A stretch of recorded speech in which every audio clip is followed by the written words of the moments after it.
Stories of innovation and success from the vibrant communities of rural Nova Scotia.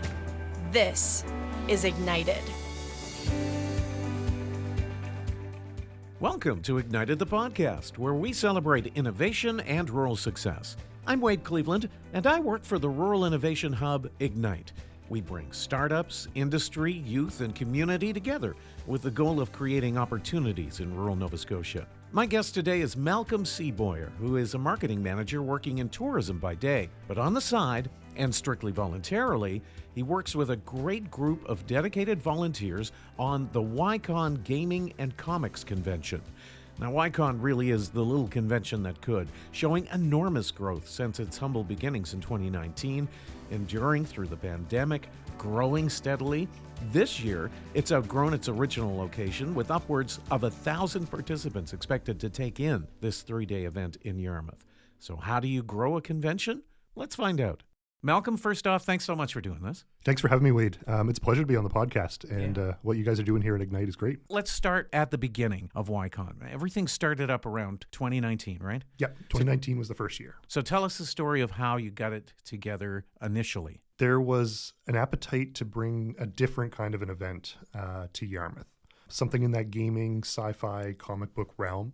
And it really started, Dean Martin was our past president and instrumental in leading the charge to 2019. So it started with a small group, and then I came on board, January of 2019. I'd heard about this thing and came in to help out, and I've been with it ever since now. We started at the Rod Grand Convention Center. We had 7 vendors, about 15 to 20 volunteers. That was the first year, and we welcomed 292 people, which was blew our expectations out of the mind for the first year. So it showed that there was really legs to this event. Take me through that first year. I mean, it was the beginning. You didn't know what you were up for. You had some volunteers, but you didn't have a huge bank of volunteers at that time either. You never know until you take that shot at an event and see what'll happen. The community turned out. We brought a lot of new things to Yarmouth that hadn't been seen before. We had a cosplay competition. In your cosplay, you can show your passion for your interests through cosplay. So that contest was absolutely super awesome to see. We had 23 or 4 entrants for that. And I remember one little girl in 2019, and we break cosplay into a youth division and an adult division. And the little girl, she got 3rd in youth, and she was so cute, saying, "I've never won anything before in my life." And to be in the room when that happened was just so awesome to see that moment of smile on someone's faces. That's what YCon's about. Building community through play is the goal and core of YCon. So that's where we started in 2019. We had 292 attendees, and then the pandemic happens. That was really hard on gaming because YCon was built on in-person gaming, being there, sitting at a table with a board game, with trading cards. And then the pandemic happened, and we're all locked up in our house. So what do we do, right? So what do you do? What did you do? 2020, we had to cancel the convention, unfortunately, like many other events did. That was so much uncertainty. But we had to at the time. That was where we were with COVID. And it was canceled again in 2021. Then we bring it back in 2022. Pandemic restrictions, were understood and eased. And we came back with a roaring 448 attendees, more cosplay, more vendors. We went from 7 vendors in 2019 to 16 in 2022. And these vendors are coming from not just Yarmouth and not just the Yarmouth County area, but Halifax and Cape Breton and New Brunswick. And so word started to go out. And, working in marketing, one of my favorite forms of marketing is the old-fashioned mouth-to-mouth, talking to a friend. That's awesome when you can get the conversation going about an event. So word had started spreading throughout other convention networks. We have awesome conventions in Nova Scotia, HalCon, CaperCon, for example. So you start to network, and that's where YCon really started to grow and boom, I think, word was getting out there about this little convention that could in Yarmouth. Now, just to interrupt you, HalCon, I know, always happens right around Halloween, for example. You had always kind of placed YCon in the early days of June, so the start of June. Was there a reasoning behind that? We didn't want to conflict, right, with other conventions. If we had put it the week before HalCon, then it's just not feasible. So we wanted to spread it out. We saw a little gap in early June in Yarmouth and Acadian Shores, and we wanted to take that opportunity to kind of kick off the summer. We didn't also want to conflict with local events like Seafest, the Wedgeport Tuna Tournament. We want to kind of find our little niche, so that's where we started. It was strategic too, because in tourism we talk a lot about shoulder season, and the busiest seasons of tourism, of course, are July and August. So if we can find that slightly different time, you can really nail it with your event and not compete too much with what else is happening. We found our little niche in late May, early June, and that's what we're sticking with. We've stuck with since. So let's go back to you. In 2019, you get almost 300, 290 something. Then it's dead for a couple of years. You had to be at least a little worried coming back because everybody was. Let's be honest. We were all kind of, it's a different world all of a sudden. So different with these pandemic restrictions and concerns, and you have to navigate and adjust to that. So how did you do that? How did that work out? What we did over 2020 was, like a lot of events, we shifted and had some things going virtual. We held a little virtual cosplay contest where people could, at least get in their cosplay and send in a picture. We wanted to bring back the event in person because we found the connection, right, was in person. It was meaningful. It was all about being in person. And I'm so glad that we were able to do it because after 2022, we had our event feedback come back. And some people had said things like, this was the most fun I've had in 2 years. So that's why we do it. That's what we want to give back to the community. Coming back to building community through play. And we want to encourage everyone, no matter what age you are, to come out and check out this event. It's not just for kids. It's not just for adults. It's a little bit of everybody. There's comic books, there's panels, there's vendors, there's so many vendors. And to think about the vendor growth is where we've been astronomical growth there. 2019 was 7 vendors, and now as we go into 2024, we're over 40 vendors in the Yarmouth Mariner Center, which is wild.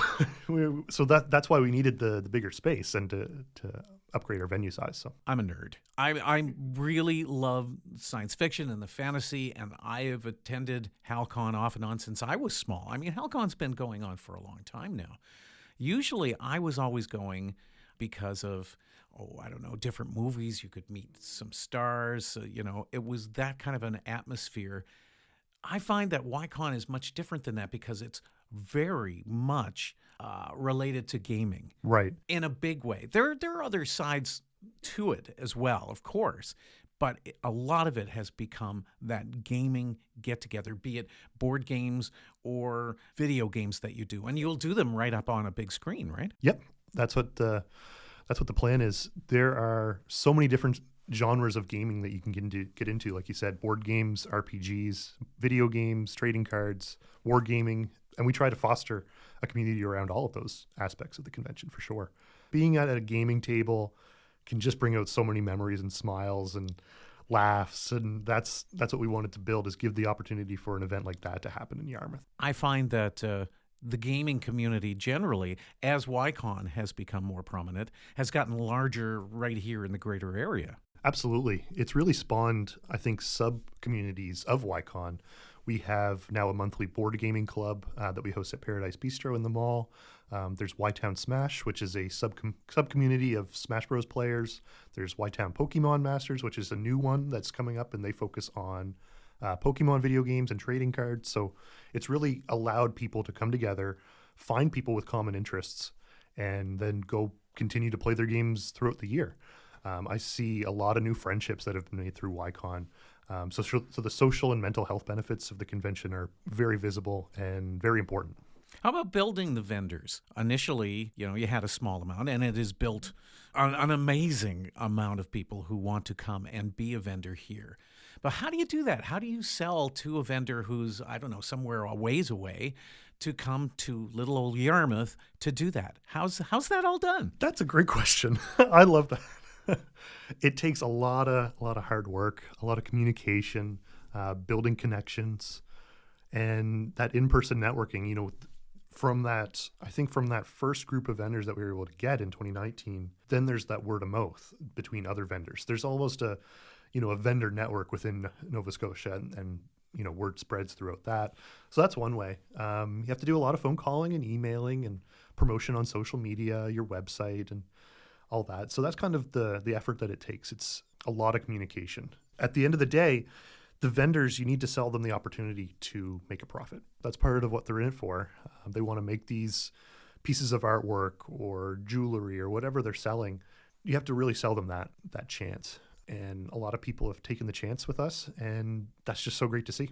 Obviously, the people who are attending YCon are spending money on the vendors. Otherwise, that wouldn't be happening. So that's great. You need the attendees to show up. You need to show them what they want to come for and make events in the venue. It's really that huge collaboration. Every piece of YCon takes a lot of effort. You need events. So we have panels, right, that people might want to come up and check out a panel, and then they see a vendor that has their favorite board game, and then they go buy that. And it's a whole cross-pollination of connecting the events throughout YCon to make it happen. If you're an entrepreneur, you may want to consider becoming an Ignite resident. Residency at Ignite will give you the resources, mentorship, and space you need to grow your startup or idea. You'll become part of an incredible support network, a community that's dedicated to seeing you succeed. But don't just take my word for it. Book a tour of Ignite and see what we have to offer you. Go to igniteatlantic.com. Again, we go back to the very beginnings when you had, 7, 8 vendors? Yeah. The next time you did it in 22, how many vendors did you have? 16. So that's a nice increase. Yeah. Then we had 24 in Right. 2023, and now we have 40 plus coming in 2024. Like that's a ridiculous amount of growth. That's crazy. you have to kind of just shake your head and think, oh my gosh, how did this happen? I really do. It's a lot of hard work to our vendor coordinator and the whole team that makes it happen, because while the vendor coordinator might lead it, there's so many other facets that could touch vendors. You want to have volunteers that could maybe help them out or just check on them. You want to have a marketing team that will promote them and give them exposure to the attendees. So it's just incredible, a huge team effort, and I couldn't be happier to work on the team that I do at YCon. Everybody who is a part of YCon is a volunteer, right? Yes, YCon is a volunteer-led, not-for-profit organization that's solely built on the love of gaming. And I say, when people say, so do you get paid for YCon? And I still say yes, because I get paid in smiles, memories, and happiness and community giving. It's not a financial pay, but Yeah. that's okay, because this is for the love of the community. How big is your group right now? We have an incredible volunteer group. We have over 50 volunteers coming in this year, which started from, I think I'd said 15 to 20 in the first year. Mm-hmm. And volunteers are the lifeblood of this convention. We need them to make it happen, whether it's, gaming volunteers that are, playing games with attendees. Maybe they see someone that doesn't have anyone to play a game with. Well, volunteer could go up and do that with them, right? We need people to do marketing. We need people to do graphic design. We need people to do the books, the finances. So there is so many people involved with this. They seem very ready to step up. Oh, everybody's always willing to step up and help. So there's myself. We have Kellyanne Perry, who's our vice president and art director. Judy Rosie is our treasurer. Natasha York-Phillip is our volunteer coordinator and community engagement coordinator. We have Kayla Fells, who's our events and cosplay coordinator. Matt Hiltz, who helps coordinate our gaming library. Dean Martin, who was our first president, and now he's our vendor and sponsorship coordinator. And Nick Doucette, who runs a little bit of everything in tech and video games. So that's the core group behind the scenes that's leading every facet of the convention. And then there's so many willing hands to pitch out. Like I said, 50 plus volunteers this year, and we couldn't be happier with that turnout. Last year, very successful for you. It's growing. It's always been at the Rod Grand. But all of a sudden, you've outgrown that space, and that's a pretty big space. It is. But the jump from the Rod Grand to the Mariners Center, that is a huge jump in terms of volumes. Yeah, it is. We can't wait to see how that goes. We loved starting at the Rod Grand, but like you said, we just outgrew it, and that's what happens with this event. Yeah, YCon will be May 31st to June 2nd this year at the Yarmouth Mariners Center, and that's going to be the home for it for the long term. Was there a number you had in mind in terms of vendors that you would say, at this point, with this many, we have got to go to the Mariner Center? Yeah, it was really right around that probably 24 to 25 number that we hit in 2023. Because then, aside from vendors, you need to fit in gaming tables, you need to fit in space for video games, you need to fit in space for panels, and we just simply outgrew it. At the Rod Grand, you have separate rooms, so you can send gamers off here and a panel over there, that kind of thing. With this, it's one large area. Are you going to curtain it off, or is it just a wide space with different activities happening all around? It's really exciting to talk about the floor plan, and I think it's going to be really engaging, and you're always going to be able to see what's going on at the same time. It's going to be a very open concept floor plan where vendors kind of line the outside of the arena, but the gaming is in the middle. You're always part of it. You can see the gaming, you can see the panels. The big screen at the Mariner Center will be widely used throughout the weekend for a little bit of everything. There will be panels. The cosplay runway is now going to the big stage on the Mariner Center on the big TV. Video games and the esports finals will be on the big screen in the Mariner Center Arena 1. And we do have some side rooms. So there's the locker rooms will be repurposed for the purpose of D&D or smaller panels. But overall, it's going to be very community built, always seeing what's going on, and open concept. So you built it to that size mainly because of the vendors, but of course you have to have those people to come. And you have grown quite a bit. How much was attendance last time through? So in 2019, we started with 292 attendees. Then we went to 448. And then again to 556, which was just incredible growth. The numbers were adding up, and we were like, okay, it's time to take the leap to the big Mariner Center. I think we could have even had, and probably would have had more in 2023, despite for the Nova Scotia wildfires, which happened during the weekend of YCon, which was really hard to see. YCon was luckily far enough away from the affected areas of Nova Scotia. What we were able to do was provide a safe space for a little bit of a de-stressor for the weekend. A lot of people, especially from Barrington and Shelburne, might have been displaced to Yarmouth. They didn't know if they had a home to go back to. And they were staying at the Rod Grand, but we were down there and people came in and we were like, I was able to see my kids smile for at least a little bit, because there's a lot of stressed out parents, a lot of stressed out kids. And some of them came to YCon, and that's what, again, it comes back to the community building, giving back to people and making their lives better, whether it's through gaming, mental health, anything that we can do as YCon to build the community is the core goal. Do you have anticipated numbers? What are you hoping for this year?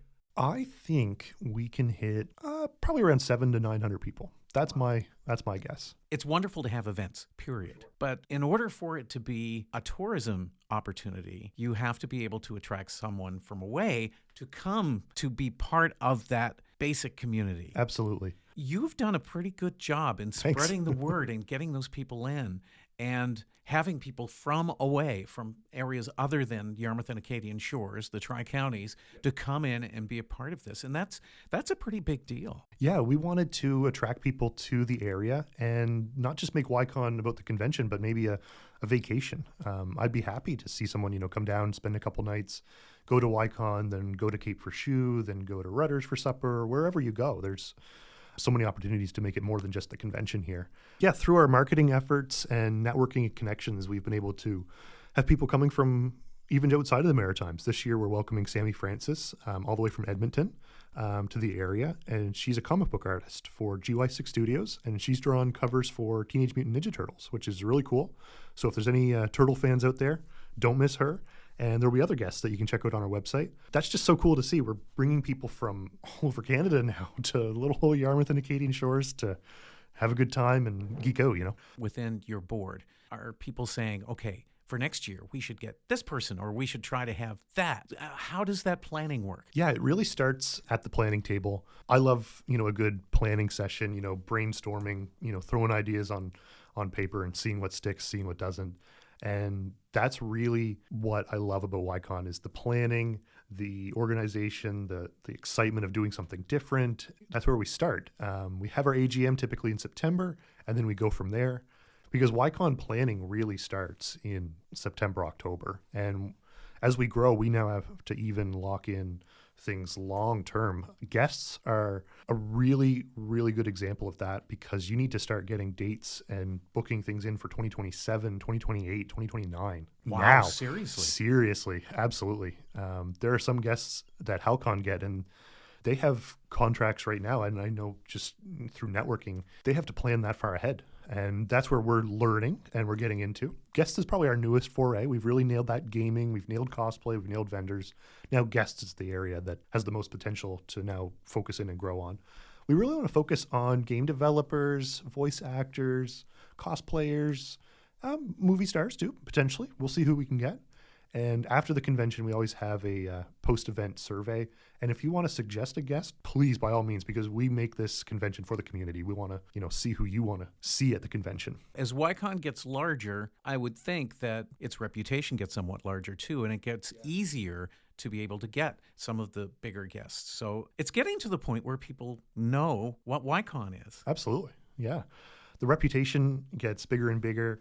The reach gets larger, and it comes from that volunteer community spirit. That's what builds it, and I couldn't be happier with how much growth we've seen. One final thing I want to ask about, and that's specifics about marketing outside of the region. The region knows that this is coming up, but how do you let people, say, through the rest of Atlantic Canada, or even in, the New England states, we've got the cat sailing. How do you let them know that YCon is happening? That is a great question, and there's a number of different marketing tactics that we take. The marketing efforts are really, really key, and it's so fun to be a part of that in the convention. To get people from that Northeast U.S., and you're based in Yarmouth, how do you do that? You're not on the ground there, so you have to go somewhat digital. You have to go through social media, get ad space, maybe join some Facebook groups that are in the New England area, and start posting, consistently post on your social media, start getting ads on social media. And that's one of the best ways that we can do to start broadening the reach. It's making partnerships, like with tourism agencies to promote the event. So not only do I work with, Yarmouth and Acadian Shores and YCon, we're also on, let's say, Tourism Nova Scotia's website, which gets also hits from Alberta and Ontario and Europe and anywhere, Northeast US. So you want to make sure that your content's anywhere that you can get it. That's a couple of the key ways that we do it. Congratulations, Malcolm, to you, your board, and all of your volunteers. Here's to a great 2024 and a limitless future as you continue to grow this thing. Thanks so much, Wade. Looking forward to hopefully seeing you there, playing some games. And thanks again to Ignite for all the support that you've provided to YCon and all the work you guys do. If you want to find out more about YCon and their events, visit their website, yarmouthcon.com, and follow them on Facebook, Instagram, X, Twitch, and YouTube. To find out more about rural innovation and what Ignite does, check out igniteatlantic.com. You can follow Ignite on Facebook, Instagram, and LinkedIn, and follow me on LinkedIn as well. If you enjoyed this episode, we'd love it if you subscribed to Ignited, shared us with your friends, and gave us a good review. And remember, you can find past episodes anytime by looking over our archive wherever you download your pods. And we'd love to hear from you. Any comments or suggestions about the podcast or who you'd like to hear on it are most welcome. Email me at wade@igniteatlantic.com. I'm Wade Cleveland. Thanks for listening. Talk soon.